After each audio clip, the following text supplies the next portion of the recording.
My guest today is Professor Alan Lau, who's University Professor of Philosophy at the University of Minnesota. He's an expert on the philosophy of science. Welcome, Alan. Thank you, Gil. Glad to be here. Yeah, thanks for doing this. So, as I mentioned, Alan, I don't really have a background in philosophy or biology, so this could be an interesting conversation. I'm hoping to learn something from it. Uh, so, I want to start with one of your papers, Mutation and Evolution, Mhm. Conceptual Possibilities, you say here. And you say, although random mutation is central to models of evolutionary change, a lack of clarity remains regarding the conceptual possibilities for thinking about the nature and role of mutation in evolution. We distinguish several claims at the intersection of mutation, evolution, and directionality, and then categorize a previously unrecognized category, complex conditioned mutation. So empirical evidence in support of this category suggests that the historically famous fluctuation test should be revisited. A new experiment should be undertaken with emerging experimental techniques to facilitate detecting mutation rates within specific loci at the ultra-high individual base pair resolution. So yeah, so I have some peripheral background in life sciences, and I always wondered, um, Alan, that every time from the moment I started reading about mutation, random mutation and natural selection, we'll talk a lot about it later. I felt very uncomfortable with this concept because it seems somewhat incomplete in many ways. I mean, there may be something there, but it's not exactly the case, right? Um, so, what are you talking about here in terms of random mutation? So let me step back just a little bit and kind of Yeah, provide some history because I think that is helpful for contextualizing this topic. yeah, So throughout the sort of history of evolutionary biology, it's been really important to understand the basis of variation and how variation originates, because that's going to be necessary for there to be differential fitness within a population, because some variants will do better than others. And mm, so it's kind of at the root of thinking evolutionarily about a population. So in the 20th century, as we came to know more about the genetic material, the science of genetics develops, we increasingly began to have a better understanding of what's going on mm, when a mutation happens and whether that mutation translates into variation.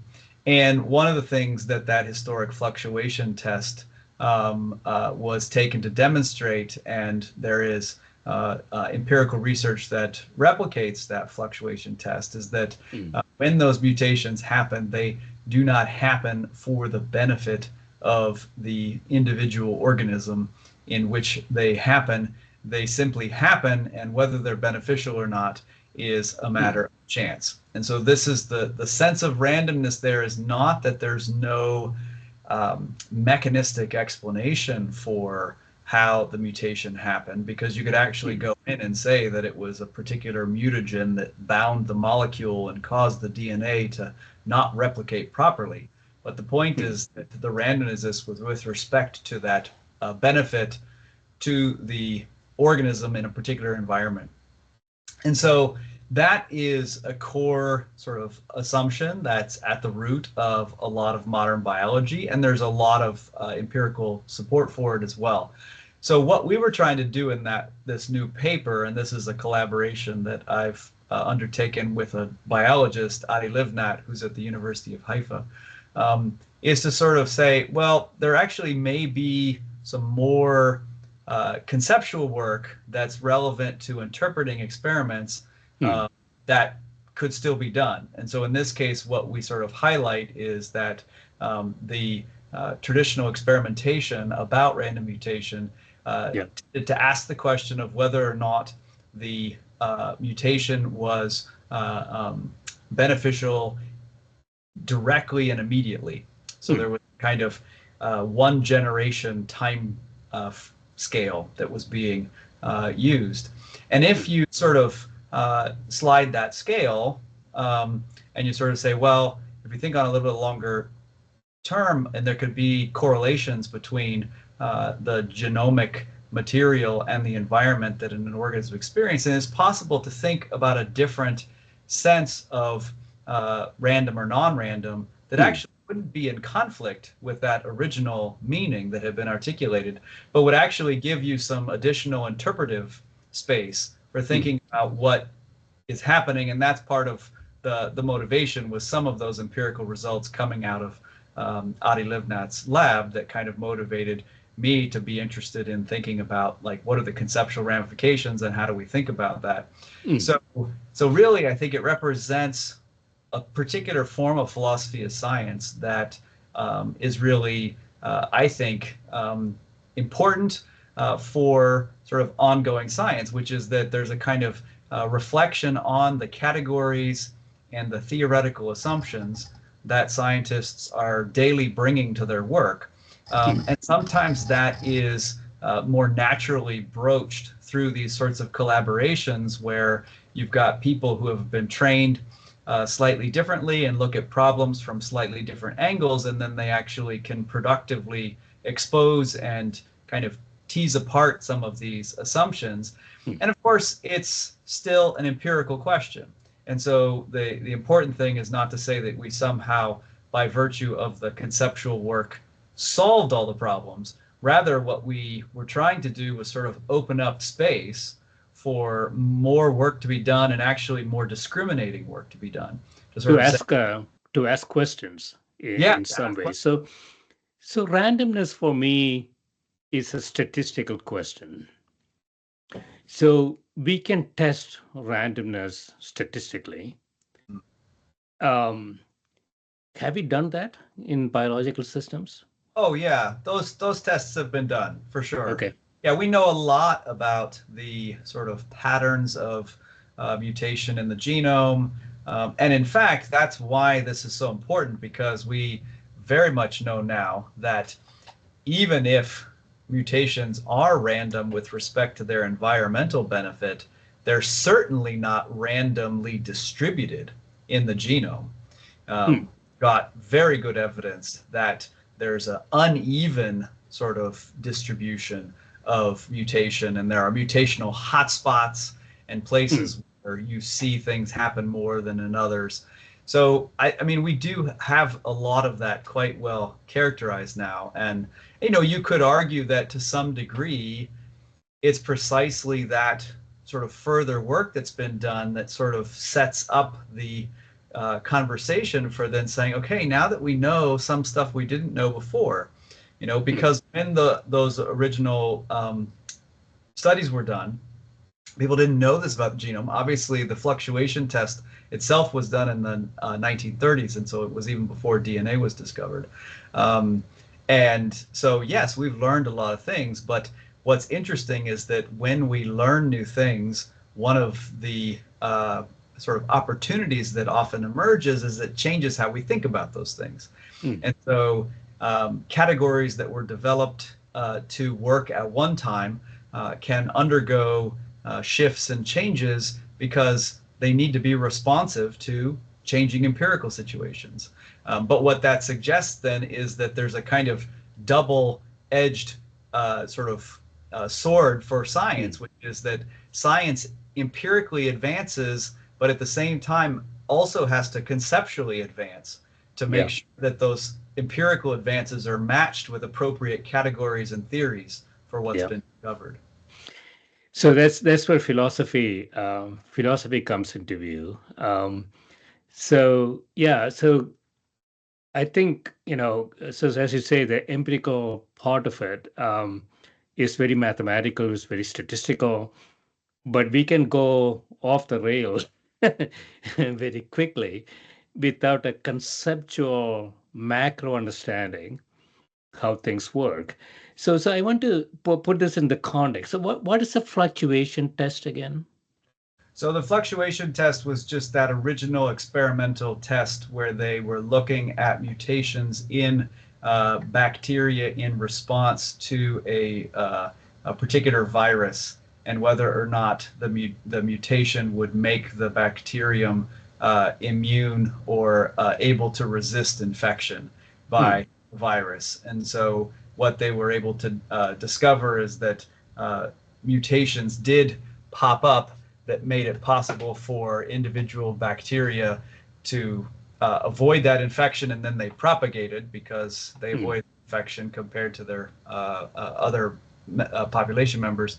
But when they did the analysis of that, it was clear that those mutations appeared in a random, in the sense of statistical fashion, Hmm. not with respect to the particular need, because you could sort of see that in the distribution for Hmm. the test. But again, the evaluation was on the short time scale, and Hmm. so and so that's part of the reason why this is really interesting, because it's not a question of whether the original experiment was done incorrectly. In fact, the original experiment, as far as I'm concerned at this point, I think it still holds up. But Yeah. what we're drawing attention to is there's actually conditions that that experiment didn't test Hmm. that subsequent work suggests need to be tested. Yeah. And we may also then need this additional sort of conceptual space to Yeah. think about it, because that wasn't on the radar of those earlier scientific inquiries. Okay. So I had a couple of University of Chicago academics on the program, and they're very much against the random mutation natural selection hypothesis, whatever you want to call it. Um, and so you have here complex condition mutation. So if I understand this correctly, they're sort of in that vein saying, why would the gene sort of sit back and look for a random mutation? Couldn't the gene actually go out and solve the problem? That seems more realistic to me. I don't know if I'm understanding this correctly, Alan. Well, I mean, so uh, maybe just to give an analogy, which, analogies can be helpful even though they're limiting as well. Um, there's a sense in which the argument is along the lines of saying that the genome might have a form of memory. Yeah. And if it has a form of memory, then it means that when mutations occur, those mutations might occur in a direction that is beneficial based on the genome's memory. Now, of course, Mm. what genomic memory is where we have to be careful, because that's where the analogy is going to break down. I don't want to Yes. say there's Yeah. something like that, but the idea is that um, it's not that each generation, when the genome undergoes mutational events, that those mutational events are completely decoupled from that Mm. prior history. And therefore, that when we say complex conditioning, we're talking about that sort of way in which the genome has been conditioned by complex interactions over Yeah. time, and therefore doesn't kind of come completely fresh and naive into Yeah. each generation. Into each mutation, so to speak. So yeah, that makes a lot of intuitive sense to me, actually. So I mean, this is a machine. The gene is a machine, and so we have this AI thing going on, as you know, Yeah. and we have no process in which the AI machine sort of sits back and look for random mutation and then take that up. So a machine that is efficient, a biological machine, the gene, I would imagine is looking for favorable ways to progress rather than random mutation, right? I mean, am I thinking about this correctly? Well, I think it's I would so want to be careful a little bit about again, like, so that there's a metaphor in what you just highlighted about the machine and whether or not we should think about the gene in those terms. Should we think about it as efficient? There's lots of things about biological systems that are not efficient. And some people have highlighted that organisms don't have to be efficient; they just have to stay alive. And Yes. so And there's reproduce. and reproduce. And if you do that, and you don't have to do it efficiently, you just have to do it enough. Yeah. And so I think that the thinking here is that we don't need to attribute some kind of sophisticated uh, um, capacities to the genome, but in fact, what we're actually doing is, by virtue of empirical work that's been done on the genome, we're discovering that the genome has some capacities that we didn't see that it had before, and those are actually what's suggesting some of this rethink around mutation. But like I said, I think the really important point here, and I think this is a really key element of contemporary philosophy of science in collaborating with science, Hmm. is that it remains an open question. Yeah. It's about ongoing inquiry. It's not about tying a bow on top of the package and saying, we're done, let's go to the pub, right? So Right. So I want to go into, you have a lot of interesting papers here, Aaron. So this is a book, I think. So you send me a chapter. Yeah, it's entitled Myth 9, that oh, Darwin's theory was essentially complete once he came up with the idea of natural selection. Ironic way, it's a myth. So you say here one of the most persistent myths about the process of scientific inquiry is the instantaneous moment of discovery. The discovery myth, like many others about scientific reasoning, arises from a simplification of complex cognitive processes, many of which are unobservable, that feed into new or increased understanding about the workings of the natural world. Yeah, so I fully believe in this. So anybody believes they came up with, I don't think Einstein came up with E equal to MC square in, one day in New Jersey. I seriously doubt it. And so there's a whole process going on in one's brain. There's new data coming in, there's new processing going on, and at some point you put it all together, but there's not an instantaneous type of thing, right? That's what you're arguing here. yeah. And I think in particular, we have a tendency to do that in retrospect. And so we sort of, there's a way of saying you can look back in time and there seems like there was an aha moment, Yeah. because in some cases there are moments where things become kind of clear to you. But of course, that's only after having prepared and wrestled and, sweated blood to try and Yes. it. And so we do a kind of disservice Hmm. to the investment of time and energy in the scientific process if we collapse everything into that one so-called aha moment. And The I think eureka, you the call it the eureka moment. eureka Yeah. moment, right after the Yeah. fabled Archimedes episode, but I think then it also has a tendency to downplay Hmm. development of ideas, Yeah. because then what we think is that this idea, once it's been discovered, is static and it's not modified or updated or adjusted. And that's a lot of what I was discussing in that Darwin chapter, is that Hmm. there is a sense in which Darwin is coming to a realization about natural selection in Hmm. the late 1830s, early 1840s, for Yeah. sure. That's real. But then if we get overly fixated on that, we'll miss the Hmm. fact over 20 years before he publishes on the origin of species, Yeah. his thinking actually develops so that how he thinks about natural selection by the time of 1859 is not identical to the way he thought about it at that earlier period. And if Hmm. we only fixated on that sort of eureka moment, then Yeah. we will not be able to see, or will have a tendency to overlook Hmm. that development.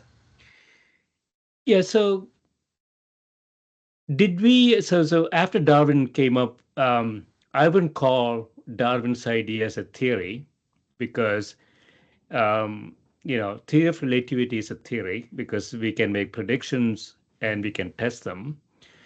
Uh, in Darwin's law of evolution, there are no predictions we can really test. Um, and so I wouldn't call it a theory. But then um, have we gone back in there and sort of looked at it in more detail and say there could be things that we could improve? It seems like a lot of people I talk to, especially the technical folks, you know they think Darwin has a theory and that has to be true, and I don't see it as a theory. Well, how do you react to that? So I guess I would say that sort of what people count as a theory is going to depend a little bit on prior expectations about what a theory looks like. Hmm. So some people who come from a physical science background might think that a theory is composed of a small set of kind of basic propositions from which you can derive not only other propositions but also make predictions Make from predictions, yeah. and make those tests. But in fact, I think what counts as theory is quite diverse in the Hmm. sciences. So I think that uh, what we have in Darwin's work is theory. It may look different than what we see in some other contexts, but I don't necessarily think it looks different by virtue of what it does or doesn't predict, because in Hmm. fact, there were a number of predictions about sort of what to expect. And arguably, what they showed is that in many cases, we lacked, at least in those early days, the relevant measurement tools to be Yeah. able to test them. And so, a common way of thinking about natural selection in the 19th century was that it was a new cause. And for establishing a new cause that people didn't think about, you had to do three things. You had to establish that the cause existed in the Yeah. first place. Then you had to establish that the cause was competent to bring about some kind of effects. Hmm. And you finally had to show that the cause was responsible for those Right. effects. Yeah. And arguably, that last step is where you need those measurement tools to be able Hmm. to do that. Darwin, a good chunk of Darwin's argument is about the existence and the competence of natural selection. Hmm. And it was later work where the measurement tools became more available that allowed us to say yes, and we can demonstrate that it's responsible for these changes as Hmm. well. Um, and so then, well, it's a theory. The Yeah. theory early on maybe made more coarse-grained predictions or made predictions that couldn't fully be traced out because we didn't have some tools that we needed. Hmm. And of course, some of that also was a function of further discoveries, right? In Yeah. thinking about like the sparseness of the fossil record and well, Hmm. what happened? What's happened in the meantime? How has the fossil record filled out? What more do we know? And should we expect there to be something that Darwin didn't expect to be in the Hmm. fossil record? And of course, there are things in Darwin's theory that we specifically think are wrong today. So Darwin was very committed to gradual, slow evolutionary change. Yeah. And evolutionary biologists have now very clearly demonstrated that change can occur quite rapidly in Hmm. populations. Doesn't always happen rapidly, but it can occur very rapidly and far more rapidly than Darwin originally thought. But Yeah. that, of course, doesn't suggest that the theory itself is somehow the problem. It suggests that within this space of the theory, there are Hmm. certain kinds of assumptions that might be tweakable. Yeah. So it's still natural selection operating, and then the question is, well, does it happen fast? Does it happen slow? Hmm. Um, and I think many times what you see over time is that theories experience that kind of tinkering, where Yeah. scientists are sort of constantly interrogating particular, kind of subspaces in the Mm. theory. And sometimes the subspaces are driven by what you can do. So Yeah. you can't get too worried about a subspace where you lack measurement techniques because you can't make Mhm. progress. So you tend to gravitate to that space where, okay, well, we can work on this because we have tools to work on this right now. And so people might gravitate to that. But of course, that means there might be some questions that need to be written at a later date.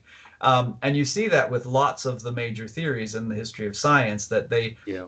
oftentimes a complex architecture, and Yeah. that complex architecture is explored in a kind of heterogeneous way. Everybody doesn't work Mm. on all of it all the time. Yeah. This is so interesting, Aaron. So we a little bit of a tangent here. So um, scientists tend to use ideas, technologies, mathematics that are available to us. Hmm? And that doesn't mean that those tools and technologies are actually optimum. And so it's almost like um, if you have a hammer, you're going to go around and use that for every nail type Hmm. thing. That is what we do in science and engineering in some ways. So that's the problem in some sense, right? Well, so I'd say it's a reality. I mean, to the Yeah. degree to which it's a problem is more a function of how much we do or don't recognize that. Yeah. So if I am aware that I have a hammer and therefore I go looking for nails, and I know that not everything out there is a nail, then I'm not going to try and use my hammer on everything. But if I become overly convinced that my hammer is so good that everything is a nail and I start hitting it, well, Yeah. then we can sort of see that's going to probably lead to problematic consequences. And similarly, there's the old joke I'm sure you've heard about the drunk who is looking for his keys under the lamppost, and somebody Yes. asks Yes. him why Yes. he's looking there. He says Yeah. because it's the light. Oh, he Yes. left them somewhere else. Yeah. And of course, it doesn't help to say go look where there's not light to a scientist, because you have to look where you have the technologies and the light available to see something. Uh, Yes.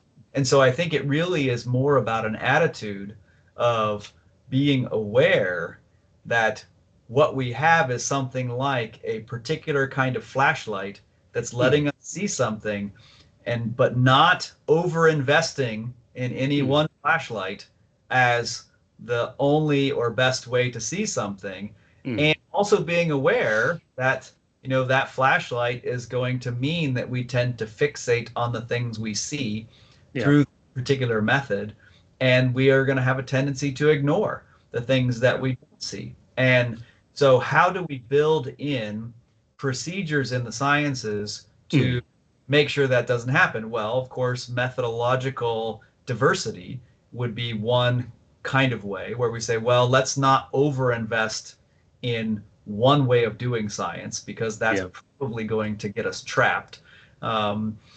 But what we face is a little bit of a dilemma in the institutional structure of science, Yeah. Yeah. because some of those methods work faster and Yeah. allow you to publish papers more quickly than others. And Yes. if you are rewarded for publishing papers, uh, Yes. then certain methods are likely to get more attention because they facilitate that sociological feature of the Yeah. sciences. So I do think that means you're going to face an ongoing tension Yeah. with respect to that, because nobody's going to sort of or maybe not nobody, but it's going to be very uncommon for people to say, I'm going to choose the slow method that makes me publish slowly and Yeah. probably prevents me from getting tenure and getting promoted Yes. to end up leaving science, right? Yes. That doesn't sound like a very rational decision. Yeah. So you said everything that was going through my head. So confirmation and confirmation biases.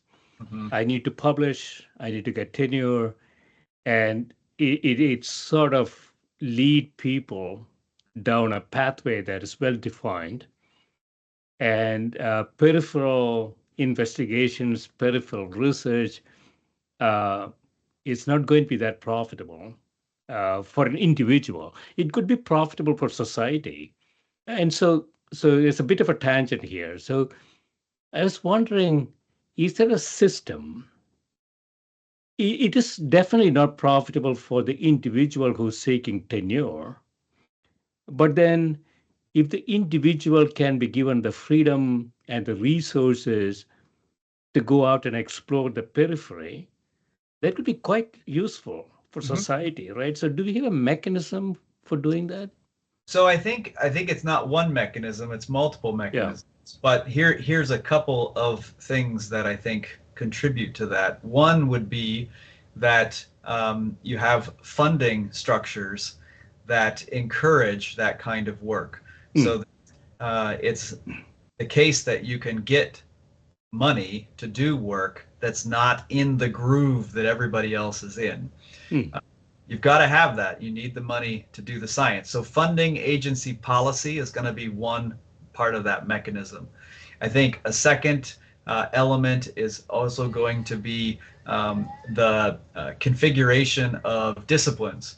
It is yeah. much more common for people to get into some of these grooves when they are sort of within a relatively tight social structure where everybody has the same expectations.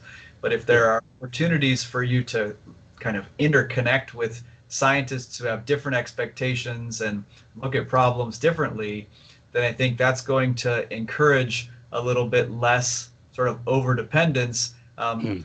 Part because when people come from other areas, they ask questions like, "Why do you always use this method?" And and of course, the people in the science are like, "Well, that's just what we do. That's the method, Yes. right?" Yeah. So I think that's a second mechanism, and then I think a third mechanism is to really sort of be careful about how we reward science, Yeah. and recognize that publications of particular kinds are really important features of scientific progress. At the same time, there are other ways to make progress on science, and some of that progress Mm. is about opening up new ways of looking at things, sort of reconfiguring spaces of problems in ways that were not traditionally understood.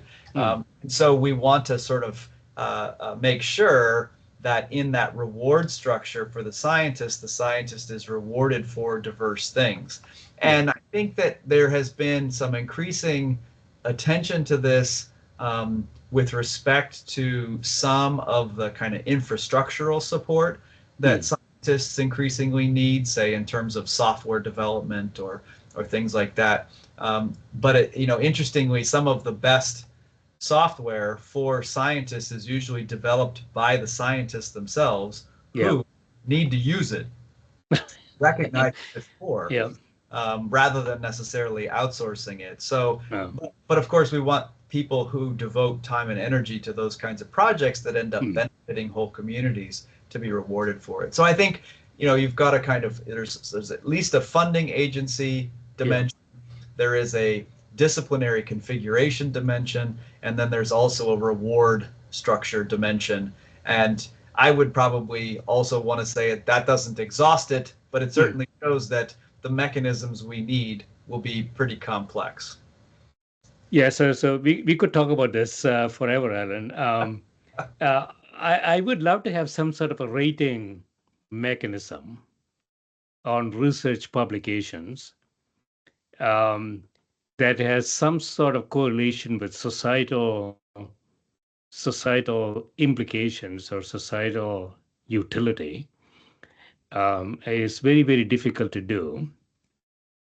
But something like that could get us further, I think. I mean, right now, a lot of the academics, I just make a statement. You can correct me if I'm wrong. They're running around tactically saying, I got to publish 15 papers, I got to get tenure or whatever. And many of those papers are very marginal papers, it doesn't really do anything in many ways. I'm making a statement here. I just let you react to it.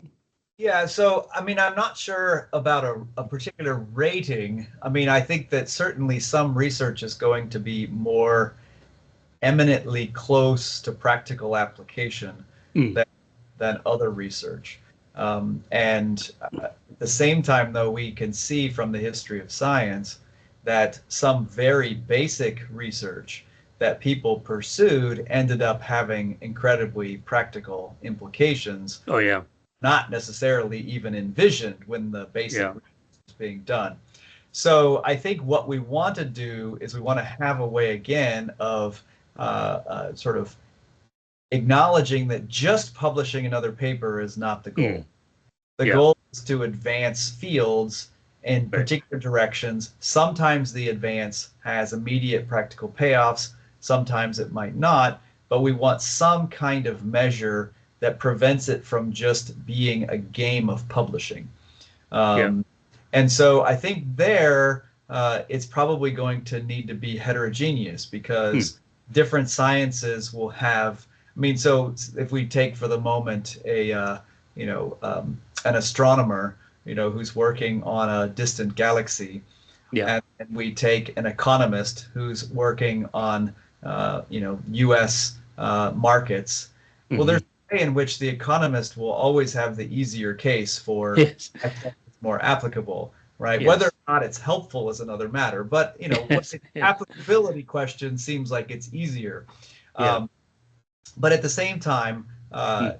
we have a sort of, I think, mission in the Mm. scientific endeavor that is broader than just immediate payoff. Mm. I think part of what we're also trying to do is understand the way nature operates, the complexities, our place in the universe, Mm. and some of those things emerge from, say, the study of astronomy more than Yeah. the study of economics. Yeah. Uh, and so I think what I would sort of like, so here's a particular suggestion that some people have made, which is that for academics, when they are being evaluated on Mm. their publications, that instead of being evaluated on the number of publications Yeah. that they have, that they choose some small subset of them to be Yeah. evaluated on that they think make those advances, whatever I kind like that. I there are. like that. Yeah.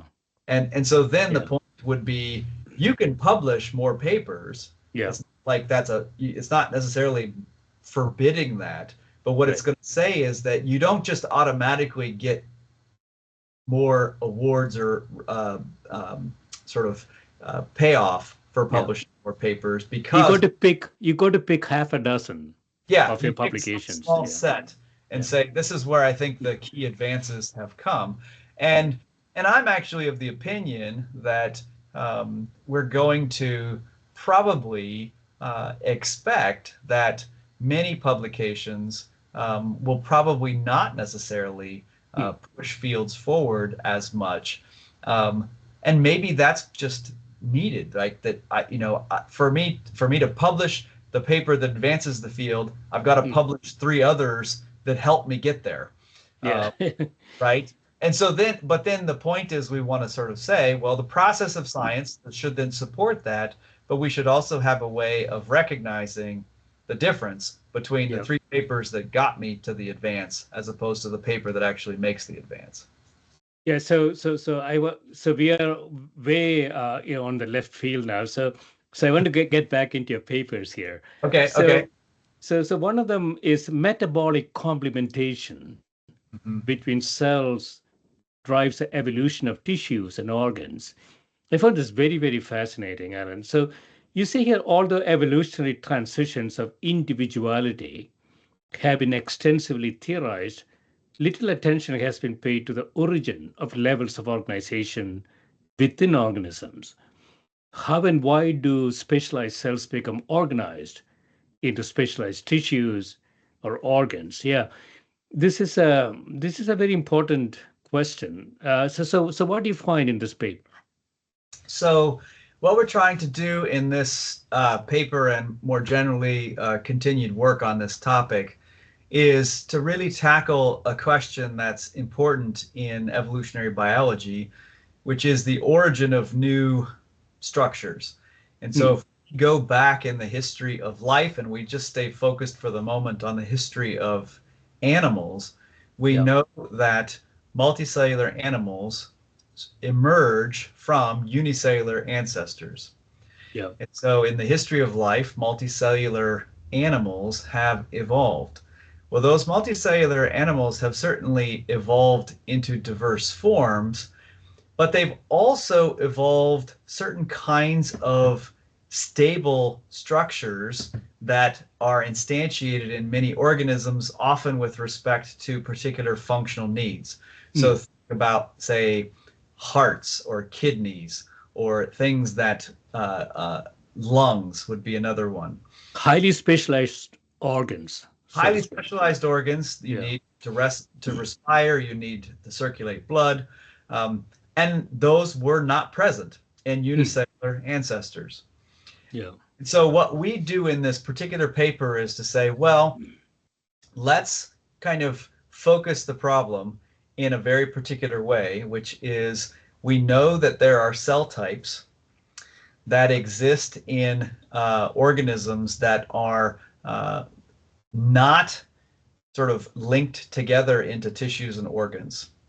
So they perform some function in the organism that they're in, but they do so as separate cells, not as a group of cells in some kind of higher structure. Well, what is it that leads to a tissue or an organ that has that same function, but has somehow is doing it in the context of a structure that's not just independent cells? And so our idea in this particular paper was to say, well, maybe there is a kind of pathway whereby when cells are going through basic metabolic maintenance that all cells have to go through, that if they are in certain spatial proximity relations whereby one cell might actually sort of allow another cell to not have to have the same burden of maintaining itself, then it could actually devote more energy to this function that it's teamwork. It's teamwork, so to speak. It's a kind of teamwork. It's a kind of teamwork, but also a kind of teamwork that is represented in what we see tissues and organs, which is that we actually see in these structures that some of the cells are support cells. They're maintenance cells, and that some of the cells are the specialized cells doing some particular metabolic or respiratory activity of some kind. And so if we can sort of envision the conditions under which those relationships can become established, we can actually envision a way in which you could have the system not be able to go backwards.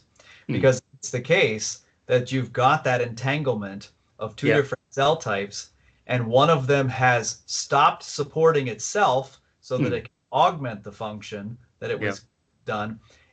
If it tries to break away from the tissue, it's dead because it doesn't maintain itself adequately anymore. And so that would allow us to think about a kind of ratchet mechanism whereby once you got it, then you're unlikely to lose it or go backwards. So is this a property of complex systems, Alan? So I don't know if I'm thinking about it correctly. So human societies, the reason we became successful is because we collaborated, we organized, we supported each other, and so on and so forth. So is it a property of complex systems where very different people in human societies, but very different things in biological systems come together to organize and collaborate and make things better? So I think that that analogy is relevant for sure. And so we might think in general that there's ways of hierarchically organizing that we see in societies as much as we see in cells and organisms. And in fact, some people have specifically invoked the society metaphor to even think about cellular divisions of labor within the organism. I think that where we want to be careful is that it does seem like in some cases there are distinct questions that Mm, emerge for that. So if we are simply trying to understand, how do individuals come together into a larger group, one of the things we might be worried about is will people cheat? Will there mm. be people who say they're a part of the group, but then Yeah, yeah. don't pull their weight, right? Right, right, right. And then we can think about an analogous problem for living systems, whereby it might be advantageous Mm, to cheat in some particular way. Um, at the same time, in the case we're talking about, the uh, the cheating dimension is much less prominent because all the cells that are under consideration are cells of mm. the organism, so they have the same basic genetic complement. They're not coming from different genetic backgrounds, And if they cheat, they will die, and sort if of. right, Yeah, and if they cheat, they'll die. So there's a yeah. different kind of setup. So I think, and I think that's relevant for thinking about these hierarchical relations, which is that sometimes there are problems that are relevant to some kinds of hierarchical organization that are not necessarily the same problems for other hierarchical organizations. Mm, And I think that then when we study them, looking for patterns across scales, like you were suggesting, can be really fruitful because we can then say, oh, this problem is kind of mm. like that one. Or actually, it's not like that one because look here, this is different. Yeah. So even though they're organizing into a group, they're doing it in a different way Mm, than you might have otherwise. And of course, in some ways, the idea of a division of labor mm. is sort of a little bit abstract and vague because when we say division of labor, do we mean things like, oh, between two entities, if they have a division of labor, does that mean one entity does all of one thing and the Yeah. other entity does all of another thing? Or does it mean that one of them is specialized to do the one thing more than the other? There's a lot of things that are compatible with a basic idea of division of labor, and I think some of that Mm. subtlety is really important for addressing these kinds of problems. Yeah, so this is why I believe I want to finish up with one of your papers, but this is why I believe, so so I was an engineer, in engineering school in India. Um, for 5 years, I just studied engineering, and then I came to the U.S. I studied some economics and stuff. There is an issue in I don't know how we do it in the US actually, because I didn't, I mean, I came here for graduate school. There is a lack of philosophy infused, I would say, infused, I don't know what the right term is, into education, because otherwise you're going to run around, thinking that you're right, and it doesn't challenge you in some ways, right? So, the, do you think there's an education problem for us in the U.S.? Well, I mean, yeah. So if we just focus on the U.S. context, I think that there are ways in which the system is structured so that it's harder to get that kind of cross-pollination between, say, philosophy and the sciences, because once you're on the science track, those things might simply not be part of it, and so Yeah. then you aren't exposed to it. I think that uh, there's probably solutions that exist at different educational levels. Hmm. So you can imagine that there might be some value in a starting graduate student course that would raise some of these kinds of questions before you pursue, say, a master's degree or a PhD. Hmm. You could also see some potential relevance in doing it at the undergraduate level, Yeah. where you would have wider audiences, people who might not be going into science, but who would come to have a appreciation, say, of the philosophical dimensions of science. And then you could say that it could start even earlier in Hmm. primary education, Yeah. where we are careful about sort of displaying that the scientific endeavor is, not a machine-like application Hmm. the scientific method, but rather a sort of complex process of thinking and interacting with nature, and reflecting on the categories that we use to do that. So I do think improvement at those different levels would probably help. I think they probably would inspire people to go into the sciences, Yeah. because oftentimes what you discover when you do some of this work is you end up with a deeper awareness of the open problems and You start to challenge yourself, which is a very important skill. In yeah. science, I don't think we teach that. No, and many Yeah. people who are taught in science feel like, oh, well, everything's been discovered and I just had to memorize it for the test. Um, But as any scientist working on the front lines know, there's all kinds of open questions. Yeah. And to some degree, it's precisely those open questions where there's also some of this interesting conceptual work about, well, are we Hmm. thinking about this the right way, or can we think about this differently? And Yeah. if we exposed more students to that, I think they would be potentially motivated to kind of Hmm. join the process and come along for the ride, Yeah. because it's an exciting thing to be thinking at the forefronts and horizons of human cognition, and what has been thought about compared to the past. And we'll become a better society. So I want to finish up with one of your papers, Alan. So the interdisciplinary entanglement, you say, of characterization and explanation. Um, this might take more time than what we have left, but philosophers have traditionally focused on the nature of scientific explanation while ignoring the process by which features of the world are formulated as discrete explanatio and explananda. However, the characterization of phenomena is an important activity in its own right and is intertwined with evaluations of the appropriateness and sufficiency of explanatory strategies. So, in some senses, it's sort of what we what we're talking about. Um, so there's so much information out there, and there is a process question here. How given a limited time for each individual, how does he or she go into this? What should he or she focus on? And what's missing? And how do we make it better?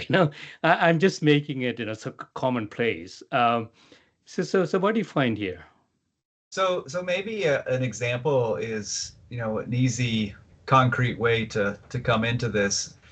I mean, in many ways, we've been working on cells for almost 200 plus years at this point. Yeah. Uh, and yet we have continued to discover sort of new things about cells. And so the research on cells has not just been how do cells operate, but what are cells and what's in them, and just kind of figuring out their constitution. Yeah. Um, and as you go about doing that, some of what you realize is that in order to figure out or characterize the cell, I'm going to need certain kinds of physical science methods. I'm Mm. going to need certain biochemistry concepts. I'm going to need some understanding of genomics and genetics, and that prompts us to say we are simultaneously figuring out what the cell is like Mm. while we are simultaneously trying to explain it. Yeah. And we're doing that from multiple disciplinary angles over time, and sometimes in ways in which the communities don't always talk to each other. That is, the community that's focused on those biochemical pathways might not necessarily be talking to those physical scientists Mm. working on the internal biophysics of a Mm. cell, or those biophysics researchers might not be talking to the genomicists as much, even though the nature of the cell is kind of this common complex phenomena that everybody is targeting. So I Yeah. think what we really then need is to recognize ways in which that configuration of different disciplines is necessary, not only to figure out what it is, but also to explain Yeah. how it is the way it is. And sometimes we kind of lose that picture because we are not recognizing those diverse contributions, not Mm. recognizing that some of the contributions are simply discoveries about what is, Yeah. um, and that those in and of themselves are important achievements, because sometimes when we discover new things about what is the case, Mm. they transform our understanding of what's going to count as a good explanation. Yeah, so this has both, we finish up with this, Aaron. So this has both policy and education implications. I always believe that knowledge is created at the intersection of disciplines. And, philosophy is like oxygen. Without oxygen, you cannot breathe.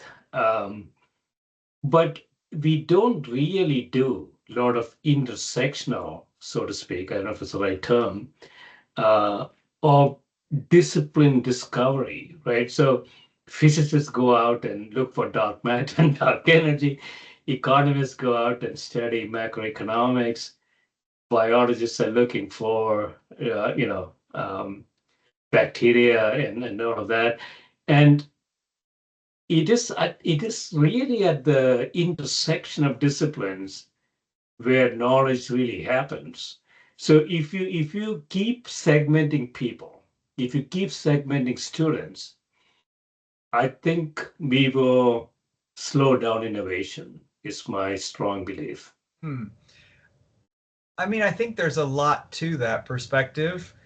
What we have to remember is that many of the forces that um, sustain and support the kind of separation of the sciences into separate communities is one about the organization of work. And Yeah. how are you going to train a scientist to do a certain kind of work? Because And there's so much information there. so That's much the out yeah. there. Yeah, what do you teach? How do you decide what everybody needs to know? Yeah. And so disciplinary structure is actually quite good at facilitating some of that focused specialization pattern that says, well, if you're going to do this kind of work, this is what you need to know. Yeah. And don't worry about what's going on over there. That'll just be that's distracting. Focus here. Um, Yeah. but I do think that what would be nice is if we did have a little bit more encouragement on some of those fronts we were talking about earlier with respect to funding and Yeah. reward structure and the like, that would sort of push more convergence Hmm. between disciplines. And I think that's consistent with disciplinary structure being an ongoing important part of the sciences. It's not about sort of blowing it all up and starting over. Yeah. It's about recognizing where the strengths are and where the weaknesses are, and then figuring out how to leverage the strengths and complement the weaknesses. And I think right now we see that's a big struggle, because some of the basic institutional structure for the sciences was organized around these groupings and these Yeah. kind of grooves that people work in. And so that's a challenge to overcome, because any individual who wants to live or inhabit the space Hmm. has to, in some sense, play by the rules that were established a long time ago in Hmm. terms of how the space is configured. And so there's a lot of inertia there. Um, as William James a long time ago advocated that, philosophers should be nomads and kind of, do the equivalent of like setting up tents in different disciplines as they moved around to sort of this is kind of interdisciplinary connecting with different things. But of course, the reality is nobody really wants to live in a tent all the time. And that when you sort of live in a building on a university campus, that brings a certain kind of stability to workflows in terms of how students take classes and what it means for somebody to get paid and how do we know how much is in a budget. But it has consequences for the degree to which people then also envision the identity of their research in that package that they have inherited. And I think probably for the 21st century, one of our biggest challenges will be to what degree the institutional structure that we inherited from 20th century academic research, because of course, extend it, how much do we retain and how much do we need to innovate?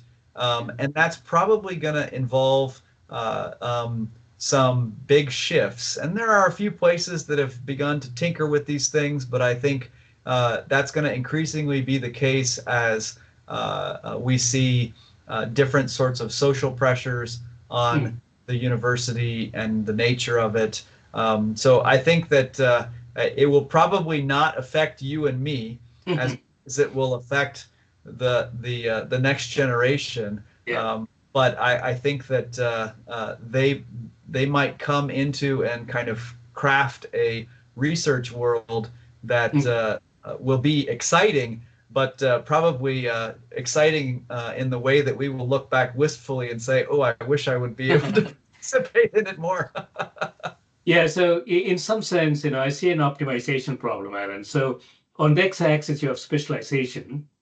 On y-axis, you have impact to society. And if everybody is moving to the right bottom corner, they'll all be specialized. They'll all do interesting things. Will have no impact on society in the grand scheme of things. So there is a sort of a societal optimization question here. How do we organize students? How do we organize education? How do we do those types of things? I haven't really thought about this, but it's an interesting question, I think.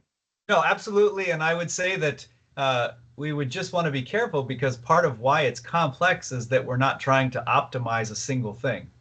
We've got multiple features that we expect these institutions to fulfill, from education to research to societal benefit. There's lots of things we have expectations for, and they don't all easily align with one another in terms of figuring out how they go together in a package. And in the 20th century, as the modern university kind of stabilized into its basic bureaucratic structure, there were lots of ways in which that worked well for a time.